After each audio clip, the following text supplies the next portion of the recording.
All right, so let's look at global, local, and natural coordinates. So we've looked at the global and local a bit. Natural is kind of a new one, and we'll talk about why the value of that is. All right, so we have our global coordinates, and so those are based on some, again, global datum point that we all measure things from. And then the local coordinates are based on where we're at on a particular element, so from the element's node.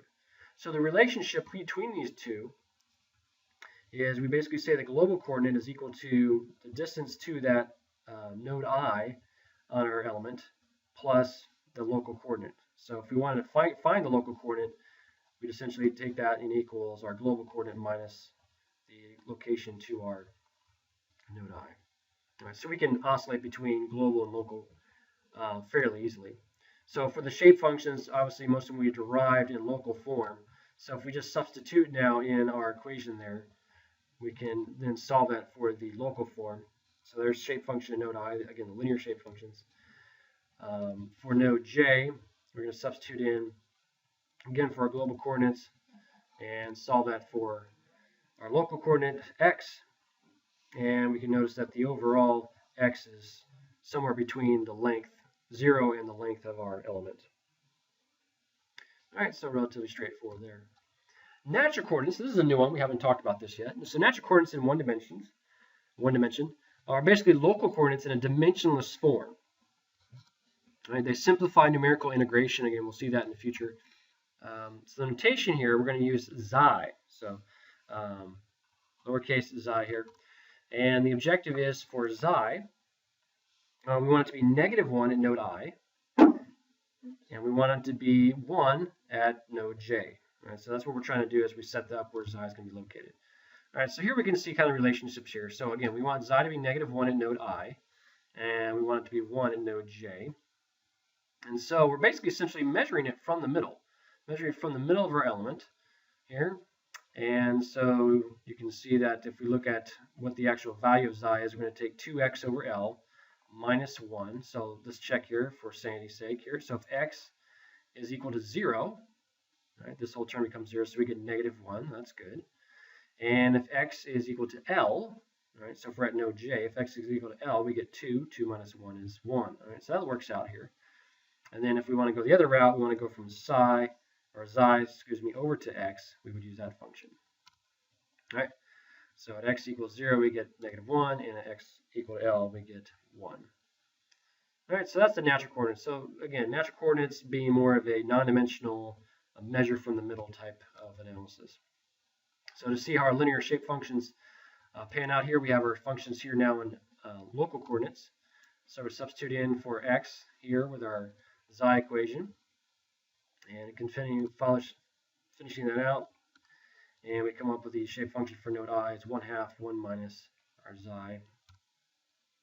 And again, here substituting in for local coordinates, our equation for natural coordinates, and finishing that out 1/2 1 plus xi for shape function node J. All right, so pretty straightforward there. Shape function properties are still retained. So if we have the shape function at node I is equal to 1 at that location, and that's where xi is -1. And shape function is equal to 1 at node J, where xi is equal to 1. They're equal to 0 at the other node locations, and if you add them up, they'll equal 1. Right.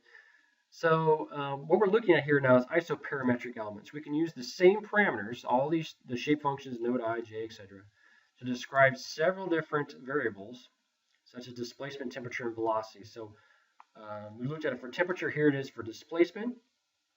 So for linear elements, we have the shape function node I times the displacement node I, plus the shape function node J times the displacement node J. And we can also put it there in the natural coordinates. All right, so that's the shape function for natural coordinates. We can do it for temperature, which we've seen using natural coordinates as well. And so these are what's called isoparametric elements. Iso being constant, parametric being parameters, so it's constant for all these different parameters. All right, which I guess I just summarized right here, right? So it's commonly called isoparametric formulation or isoparametric elements.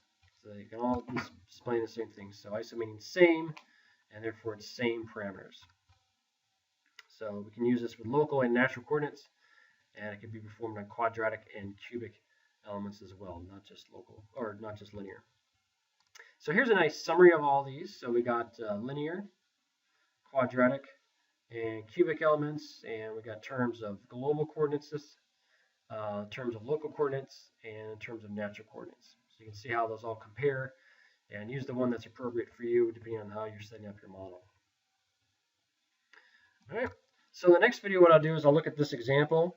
We got a column carrying floor loads from the FE analysis. We already know the displacements here, and what we want to do is we want to find the deflection of point A here in the middle of element 3. And we want to find it using local coordinates, and we want to find it using natural coordinates. So look for the link to the lecture, to doing this example in the notes below. This will be a private one, so hopefully you'll have access to that. If not, then hopefully you can solve it on your own. And great, I look forward to seeing you guys in the next video. Thanks.